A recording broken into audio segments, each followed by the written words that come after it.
concede the fight that fueled this campaign. Earlier today, Vice President Kamala Harris conceding the election to President-elect Donald Trump. Good evening and thanks for joining us for NBC 16 News at 11. I'm Gold Meadows.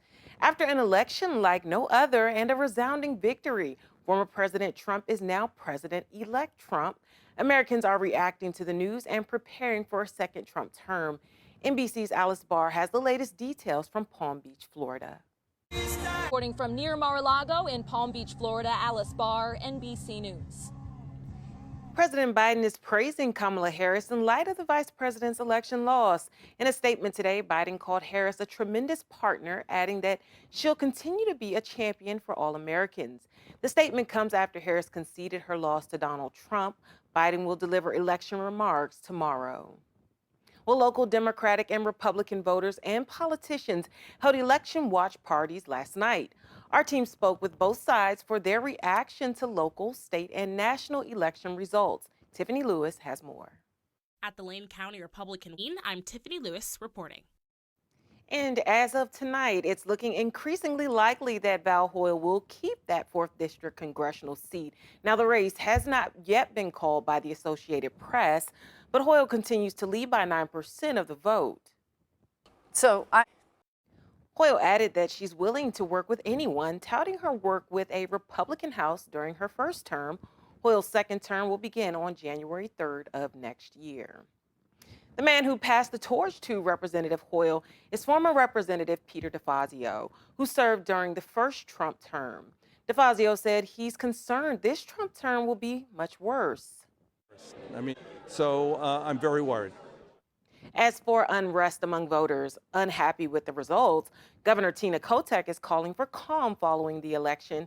In a statement released this afternoon, the governor says, quote, "If you feel the need to exercise your right to freedom of political expression and freedom of assembly, I ask that you do so peacefully and lawfully."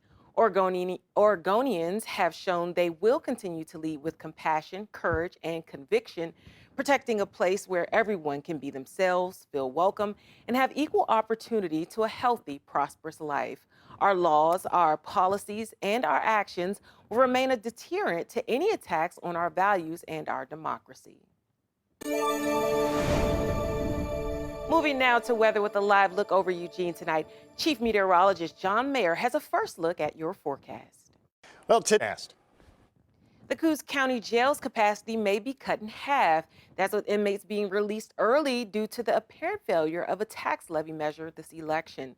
The Coos County Sheriff's Office will take the biggest hit, according to Sheriff Gabe Fabrizio. The jail itself will now go from having 98 beds to 49 beds. Fabrizio says the remainder of the inmates are set to be released early. Albany teachers return to the bargaining table tomorrow with Greater Albany Public Schools.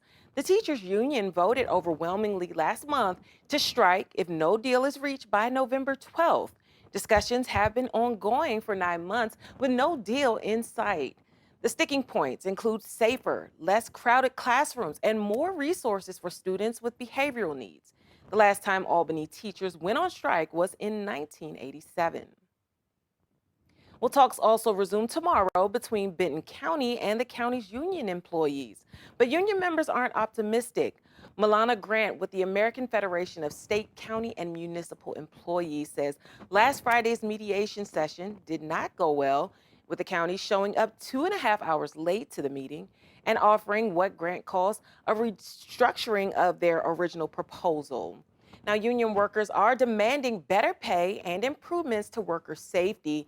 They say they'll go on strike on November 13th if no deal is reached. Up next, state to state, abortion rights made it to several ballots. We'll let you know where women will have more options and where they'll have no options at all. You're watching NBC 16 News at 11. In Washington, D.C., a show of diplomacy as a change in power is now on the horizon. President Biden called President-elect Trump today to congratulate him on his victory in the 2024 election.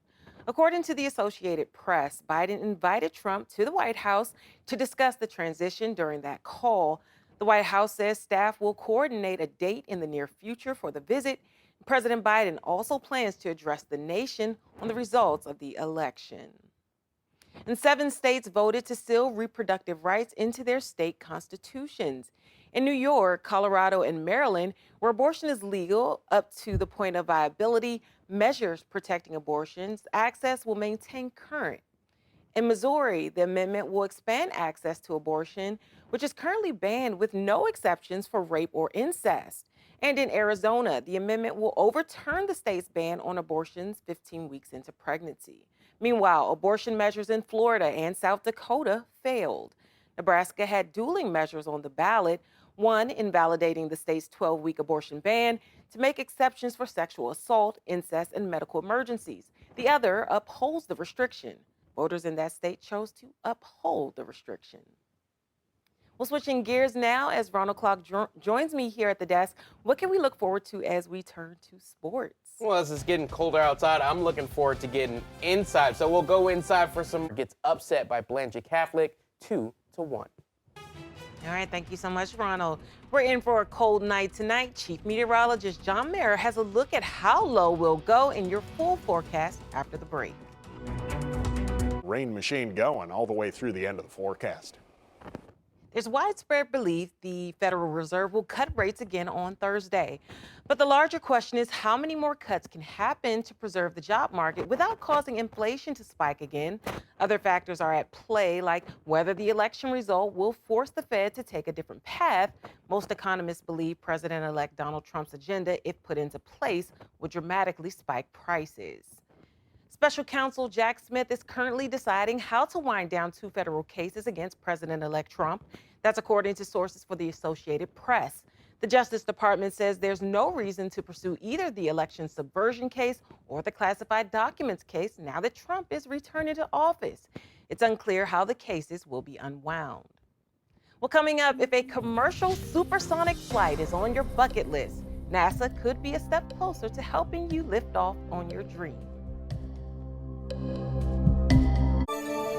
All right, finally, NASA's Quest mission has marked a major milestone in achieving quiet supersonic sound.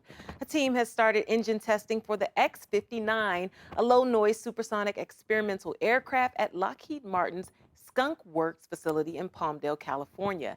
NASA's Quest mission will gather data on how people perceive thumps from flying faster than the speed of sound. It is hoped to provide information to regulators to enable them to lift the bans on commercial supersonic flights over land. Well, thank you so much for watching. Have a good evening.